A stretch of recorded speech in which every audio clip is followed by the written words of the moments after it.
London, the capital of fog, as you know. Fog will make us feel suffocated and have difficulty breathing, just as happened to the people of London on that day in the year 1952. Thousands died. Global warming is probably the biggest challenge facing humanity because of its direct and indirect impact on all aspects of life.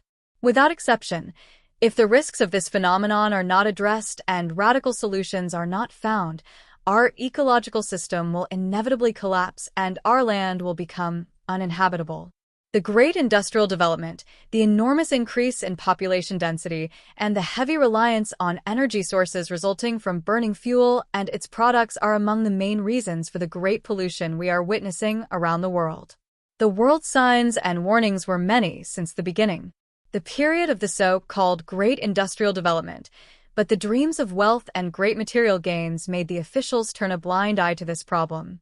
December 5, 1952. This day started like any other day in London. The usual fog started to form, and the weather forecast announced that the fog would cover with the arrival of a wave of very cold weather. Nothing strange. Winter is present in the city of winter and fog, but over the course of 4 days the situation became frightening. From the 5th to the 9th of December, there was dense fog. The whole of London was covered in a fog that was completely at ground level. The fog was so thick, but the lack of visibility was not the reason that caused the panic of the residents of London, but rather the cases of suffocation that were recorded in the corridors of hospitals that night. She felt that the situation had become abnormal, so she directly asked the residents to stay in their homes and not to go out except for extreme necessity.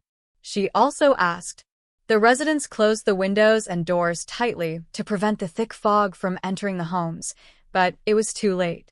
The mysterious fog crept into the homes of the residents, and people were literally suffocating in their homes. The fog was not only thick, but it was poisonous. The toxic weather greatly increased the tragedy for the residents of London. The severe weather, in addition to the lack of wind during that period, contributed to the increase in the density of the fog and its concentration around the city of London. The question now is, what caused this fog? Is it really natural fog? The answer is no.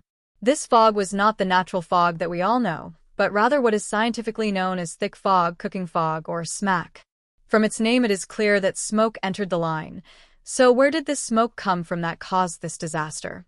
The answer, as mentioned in many sources that dealt with this incident, whether from the National Geographic History Channel or others, was that the smoke that mixed with the famous London fog and turned it into a killing machine is the product of burning coal. Just as you heard, during that period the industry witnessed a great revolution, and of course the reliance on burning coal became the coal was basically used to provide energy, in addition to the fact that burning coal was the primary, if not the only, means of heating for the residents of London.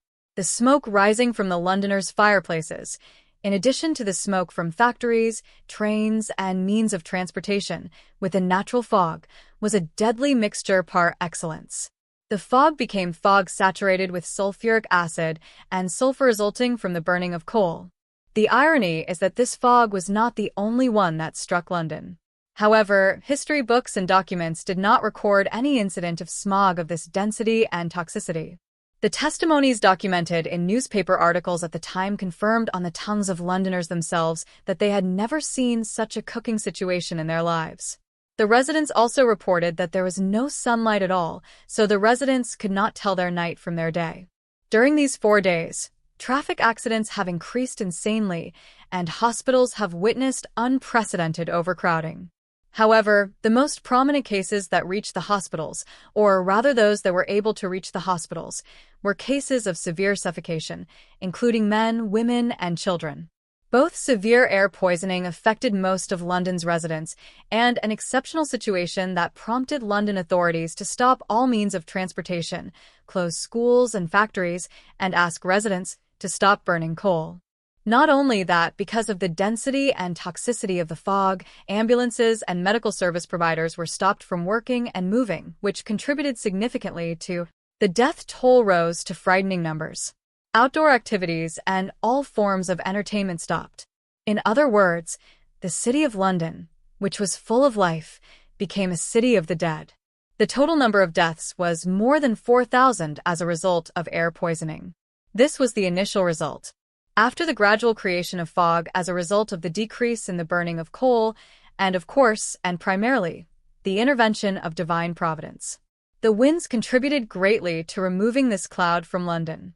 The search and investigation operations began, and over many years the result was between 4,000 and 7,000 dead, but more recent studies and historical reviews of official and medical documents reported a terrifying number. According to what was mentioned in many sources, the actual result of these dark days was 12,000 dead and more. Another 150,000 people were hospitalized in those 4 days and the few days that followed. People were literally suffocating in the streets and alleys, and even inside their homes. What happened to London and its residents in those fateful days sounded the real alarm bell for the authorities, so they began to enact laws that prohibit the use of dirty fuel.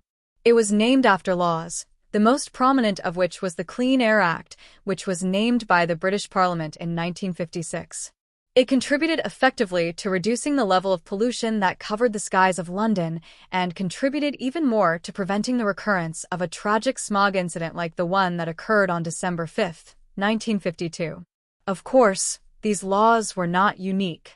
It does not include London or Britain, but many European and Western countries and others have followed suit.